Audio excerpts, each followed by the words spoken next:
มันมีความจำเป็นจริงๆก็จำกัดสถานที่รบ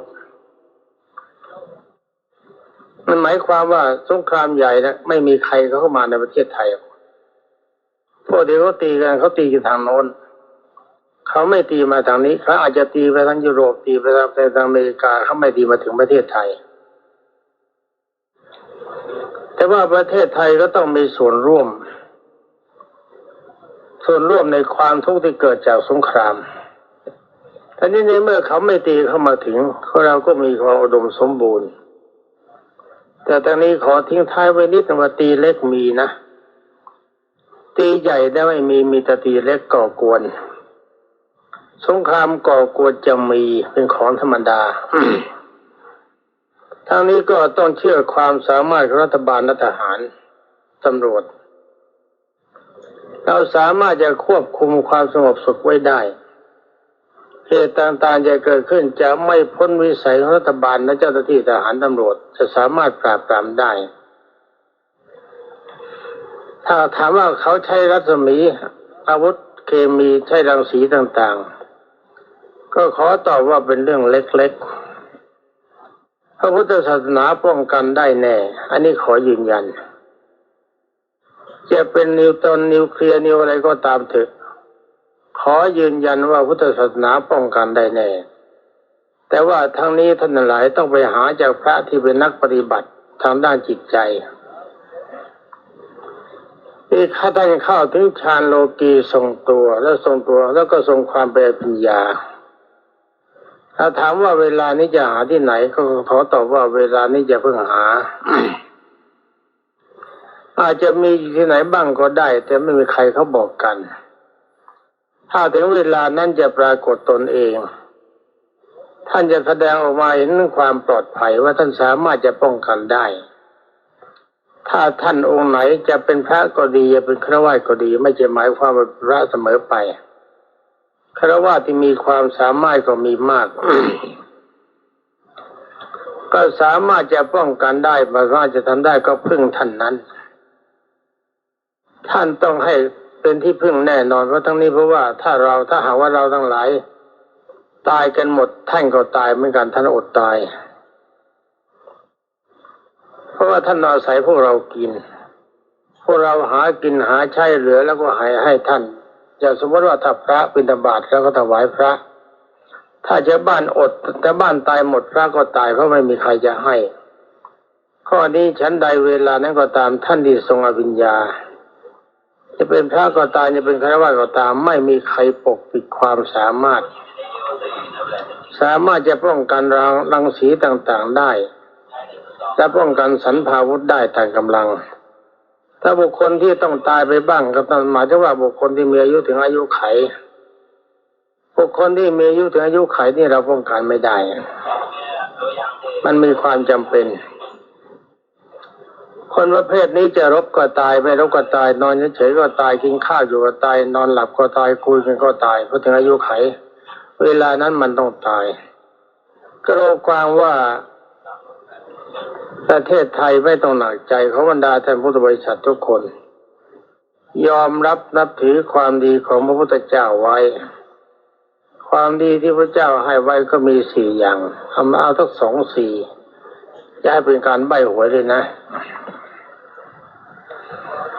4ที่1ก็เอาอย่างง่ายๆคือสังหาวัตถุ4คือ1ทานการให้มีการสงเคราะห์ซึ่งกันและกันเข้าไว้สร้างความรักหรือว่าจะสร้างศัตรูการให้ทานนี่เป็นการทำลายล้างศัตรูไม่เกิดศัตรูขึ้นมาเพราะเราบุคคลผู้รับย่อมรักเป็นบุคคลผู้ให้รายการที่2ปิยวาจาพูดดีผู้ใดคนที่รับฟังมีความสุขจากคำพูดของท่านเขาก็จะรักเราในเมื่อเขารักเราเราก็มีความสุขรายการที่3ช่วยเหลือการงานซึ่งกันและกันถ้าเขาเกินวิสัยเราช่วยเขาก็จะเกิดความรักรายการที่4เราไม่ถือตัวไม่ถือตน การไม่ถือตัวไม่ถือตนจะเป็นหัวใจเกิดความรักอันนี้เป็นความดีที่พระเจ้าให้ไว้เป็นอันดับแรกรักษากฎ4ประการนี้ได้บรรดาท่านทั้งหลายเราจะมีแต่คนรักเราจะไม่มีคนเกลียด นี่ก็ถ้าถามว่าในเมื่อเขาประกาศสงครามกันเขาไม่รู้จักกันเขายิงจรวดมาจะทำยังไงมันก็เป็นของไม่ยากเขาจะยิงมาหรือไม่ยิงมาแล้วก็ภาวนาพุทโธไว้จิตใจยอมรับนับถือพระพุทธเจ้าโดยตรงสิ่งใดที่พระเจ้าทำไว้ท่านให้ไว้เรานับถือด้วยความจริงใจสิ่งนั้นท่านทั้งหลายจะป้องกันอันตรายท่านได้อย่างแน่นอนและประการต่อไปอีก4 อย่างอีก4 อย่างก็คือพรหมวิหาร 4เมตตาความรัก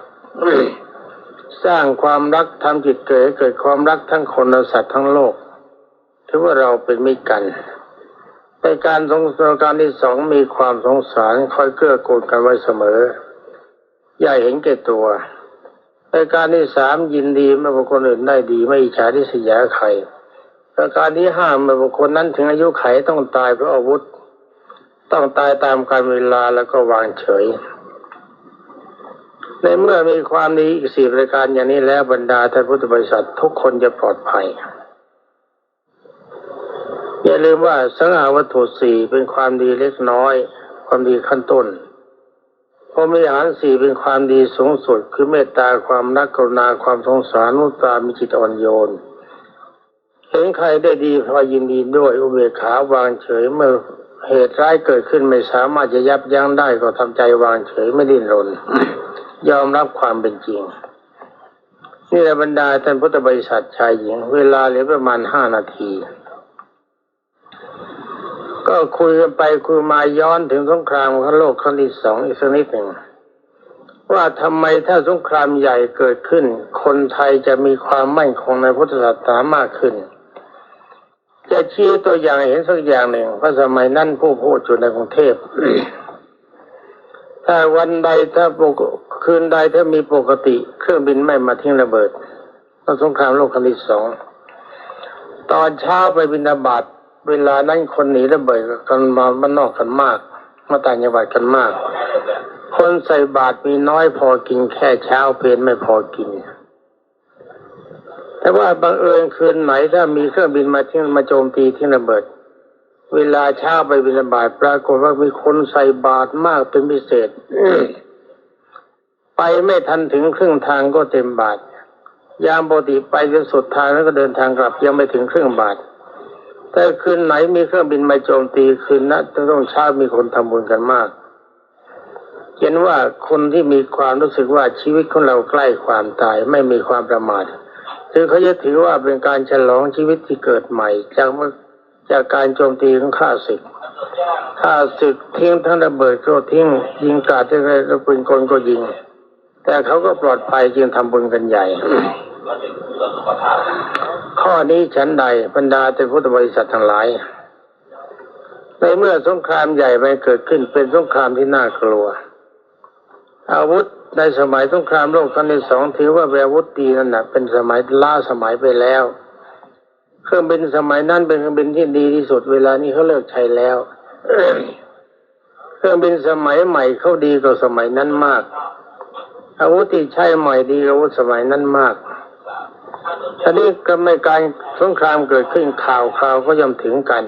เวลานี้มีทั้งวิทยุมีทั้งโทรทัศน์ถ่ายทอดจากดาวเทียมเราสามารถจะเห็นภาพได้ในเมื่อการสูญเสียความตายเกิดขึ้นความทุกข์ก็เกิดขึ้นจิตใจก็เริ่มเป็นกุศลเวลานั้นบรรดาท่านพุทธศาสนิกชนก็จะมีความมั่นคงในพุทธศาสนามากขึ้นเพราะกลัวตายสำหรับอีกด้านหนึ่งท่านนักปฏิบัติที่เจริญสมาธิจิตจะเร่งรัดตัวเองให้ทำสมาธิให้ดีขึ้นโดยหวังอย่างเดียวว่าถ้าตายแล้วไม่ขอเกิดใหม่อย่างเลวที่สุดตายจากความเป็นคนไปสวรรค์ก็เอาแต่ถ้าดีกว่านั้นไปเป็นพรหมก็ดีถ้าดีกว่านั้นปฏิภาณได้ก็ดีท่านจะเร่งรัดตัวเองไอ้การเร่งรัดตัวเองประเภทนี้กำลังใจก็จะเป็นมีสมาธิที่สุดอภิญญาก็จะเกิดในเมื่อปัญญาเกิดก็จะใช้ผลของปัญญาและญาณต่างๆที่ได้จากสมาธิและวิปัสสนาญาณเอามาช่วยบรรดาท่านพุทธบริษัททั้งหลายให้มีความสุขปลอดภัยเอาละบรรดาท่านพุทธบริษัททั้งหลาย มองดูเวลาก็เหลือเวลานาทีเศษในตอนนี้ก็ขอสรุปว่าขอบรรดาท่านพุทธบริษัทอย่าลืมองค์สมเด็จพระบรมโลกเชษฐ์เตรียมตัวตั้งแต่บัดนี้เป็นต้นไปว่าหนึ่งเราจะบูชาพระทุกวันนึกถึงพระพุทธเจ้าก่อนหลับตื่นใหม่ๆนึกถึงพระพุทธเจ้าขึ้นบูชาพระถ้าว่าอย่างอื่นไม่ได้ก็ว่านะโมตัสสะสามหนด้วยความเคารพในพระพุทธเจ้าจริงถ้าว่าพุทธังสนังกัจฉามิข้าพเจ้าขอถึงพระพุทธเจ้าเป็นที่พึ่งธัมมังสนังกัจฉามิข้าพเจ้าขอถึงพระธรรมเป็นที่พึ่งสังฆังสนังกัจฉามิข้าพเจ้าขอถึงพระสงฆ์เป็นที่พึ่งแค่นี้ถ้าก่อนหลับแล้วตื่นใหม่ๆทุกวันบรรดาท่านพุทธบริษัทหลายทุกท่านจะปลอดภัยและจะมีความร่ำรวยวันนี้